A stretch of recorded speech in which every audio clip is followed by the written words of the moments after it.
Hi you guys, it's your girl Tonia. Welcome back to my channel, and today we are going to be doing a battle of the foundations. So I am going to be talking about, as you can see from the title, the Hourglass Vanish Stick Foundation and the Hourglass Liquid Foundation Vanish Liquid Foundation.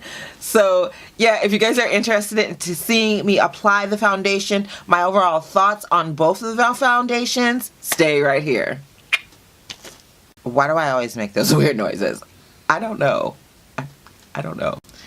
Alright, so I've already primed my face. So with this side of my face, I'm going to use the Hourglass Stick Foundation. On this side, I'm going to use the Hourglass Vanish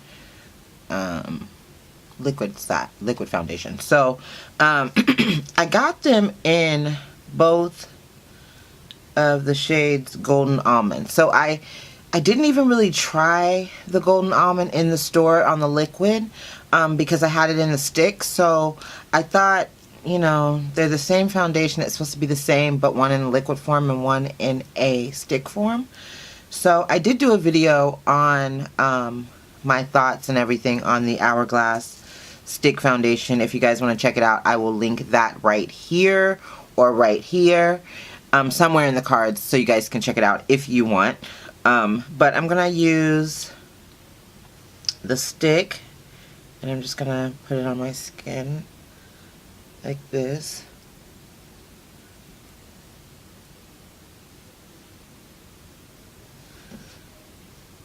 So I kind of went in a little bit because I kind of don't never use this much, but and I'm gonna use the Luxie Pro Precision Face Brush. I'm going to spray it with a little bit of Fix Plus here, like I normally do. And I'm just going to... This is a pretty dense brush, which I like using to blend out stick foundation.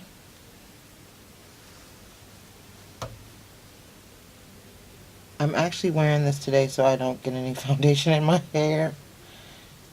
I do not want foundation in my blonde hair. It just does not work for me.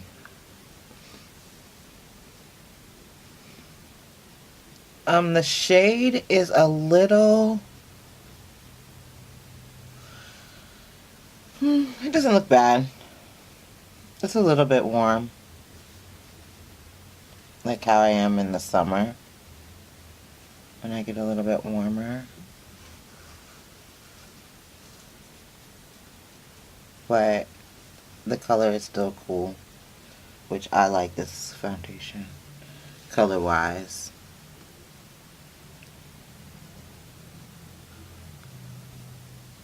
Okay, so that doesn't look bad. Okay, so I'm gonna go on this side with the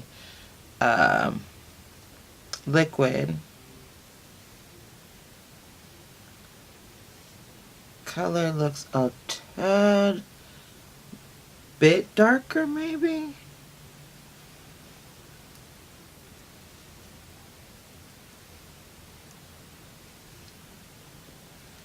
And I'm gonna use the Luxie Round Top Blender, and I'm gonna spray it like I normally do.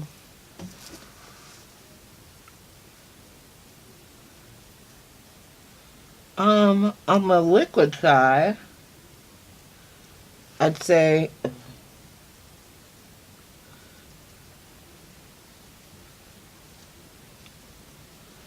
it is a little bit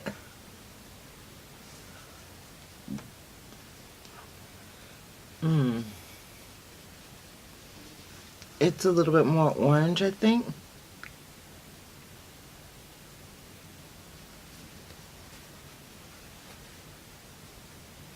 A little bit more orange, I'd say, on this side.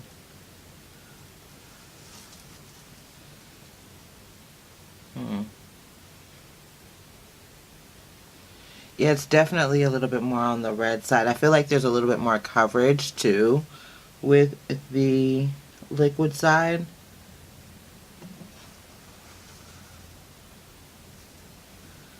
Yeah, I feel like there's a little bit more.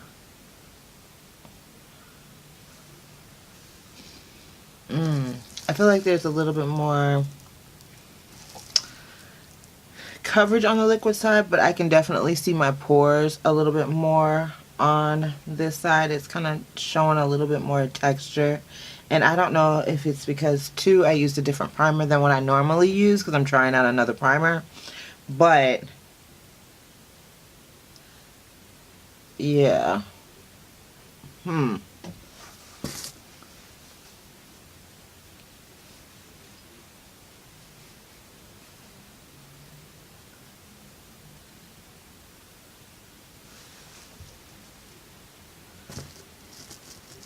But coverage-wise, I like it. I do feel like it's a little bit more coverage with this side than with this side. Like, I feel like I need to go in a little bit more around my mouth area. And I think it'll be okay. But definitely the shade is a little bit more on the orange side. And they're both golden almond. But I don't hate it. Like, it looks alright.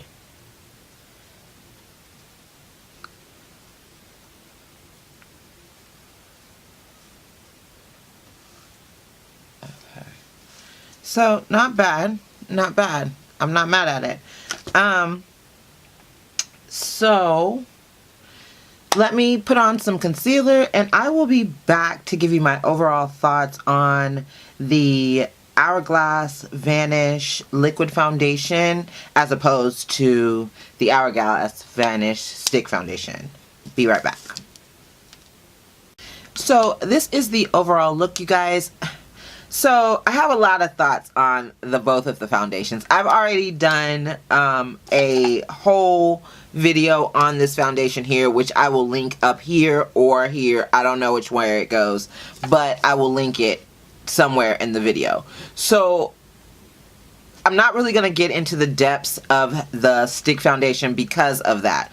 But the liquid foundation, I have to say, does look beautiful. I wouldn't say that I wouldn't wear it again. I'm not a fan of the smell, though. I'm not a fan of the smell at all. Like, the stick foundation doesn't have a fragrance at all. This one has a pretty strong fragrance, and when I turn my head sometimes, like, it dissipates. But when I turn my head, I can kind of smell it a little bit, and I'm not a person that likes to I don't like smell in foundations. I don't understand why they put fragrance in foundation anyway. I don't need to smell. My face doesn't need to smell good. Like, I don't understand it. But, you know, and it does show a little bit of my texture. And I do think it is seeping into a fine line right there, which is normal for foundations, but not so fast. Like, I just put it on and did the rest of my face and came right back. Like, I haven't been gone for a long time. So, but at a $52 price point, I wanted to perform a little bit better than that. I wanted to not show my texture. And I even put a primer on, and I know that I used a different primer than what I normally use because I'm trying out a primer. So I know that, but it's still, I use the same primer on this side and I don't see the texture like that on the stick foundation side. So I would say probably for me, it would probably be a no-go for that woman over 40, because if you have wrinkles and you have fine lines, it's going to seep right into it, because like I said, it's doing it with this little line that I have right here. So yeah, you guys, thank you guys so much for watching. If you have not already subscribed to my channel, please go ahead and do so, and also hit the notification bell. That way you will be notified whenever I put out new content, which is usually every Saturday and Sunday. While you're here, check out these videos that I have at the end of this video, and I will see you guys in my next one. Peace.